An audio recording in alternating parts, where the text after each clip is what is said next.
introduce my A through G caterpillar today. The A through G caterpillar is one of my favorite tools to assess young beginners.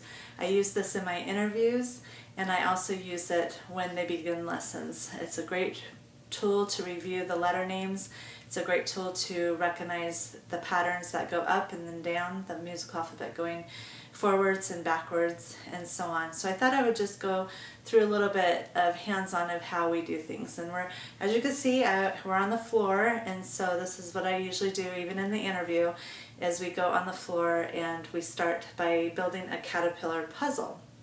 So this just shows me that they do recognize the order of the alphabet. I talk a little bit about the musical alphabet and how it only has 7 letters, A, B, C, D, E, F, G, and then briefly explain that, you know, it can go up and it can go down and that kind of thing. So then I have them build their little puzzle.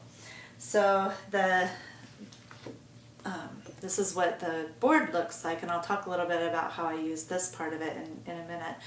But so we start with the caterpillar head, and I put that down, and then they start with A. So they're going to find hopefully a small one, because the caterpillar kind of starts small and then goes forward. So here's an A, and let's see if it fits, and then find a B that would probably match that A. Let's see if no, that one doesn't. Oh, maybe it goes this way. Okay, yep, it does. And oh, that's a little too big of a C. Oh, that fits better. So, and so on. So once I feel like they know their alphabet pretty good as far as just putting it in a caterpillar order, I take the names of the notes and I ask them, what letter is this? What's the letter that comes before and what comes after?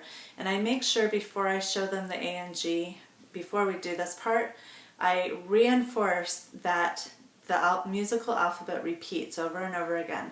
Some of the ones I interview, they'll get it right away, and it'll just like be wow, I don't expect them to get what comes before A is G. So some of them will get that, and others not so much. So then I'll remind them, okay, remember the musical alphabet when we made the caterpillar, it, you know, repeated over and over again. So in the caterpillar, what would be the one before A? And then that light bulb moment goes off.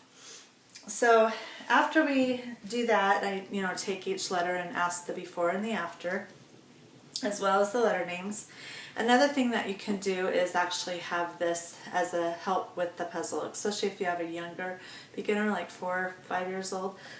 So they can have this as a reference, and they're just matching, finding the G and matching where it goes, and finding the D and matching where it goes.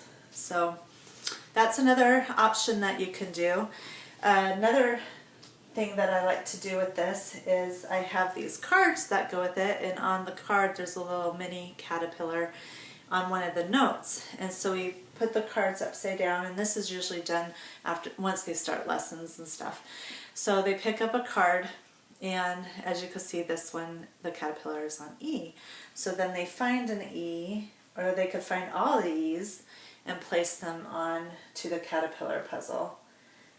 So here's another E, and let's see, here's another E. And then they do the same thing, pick another card, place that one on the puzzle. So they're naming their notes, they're recognizing the notes on the flashcards, and then they are going and placing it on the puzzle. Another option, Another option is to simply call out a letter and have them place it on. So find me a C, or find me all the C's and place them on the caterpillar. So if you do something like that before we get to the flashcards, that's a great option just to review the letter names. So that is pretty much it in a nutshell. Like I said, it's one of my favorite activities to do. It's a great assessment tool for your interviews, for your early beginners, and it's just fun to do when they get started with lessons as well as a review, and they enjoy making that caterpillar puzzle. Alright, hope you enjoyed this Feature Friday, and we'll see you soon. Bye.